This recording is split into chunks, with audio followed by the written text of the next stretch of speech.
सादर निमंत्रण करुछि आज पुणी थरे आपण मानकु आसंतु सांग माने देखिबा।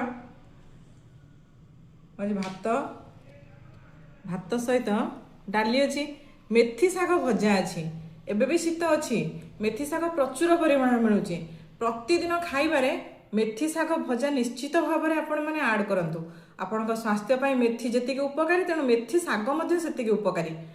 कलरा छेचा अच्छी चूली रे कलरा पोड़ा होइछे आ रसुण कंचा लंका पड़ी शिଳରେ छेचा हो सारापर से दी बुंदा तेल पड़ी सोरिष तेल खूब टेस्टी। मोर तो चूली सिस्टम नाई मो बापा आणिकी दे जाइछन्ती कलरा पोड़िकिना चूली रे एटा बढ़िया टेस्टी कलरा छेचाटा।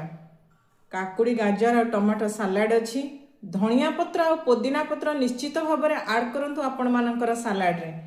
पनीर अच्छी आउ बंधा कोबी अच्छी शीत दिन तो कोबी सीजन खाली फूल कोबी आउ बंधा कोबी आइटम खाली आउ तेणु केमती लगिला आपण मानकर मोर खाइबा आसंतु।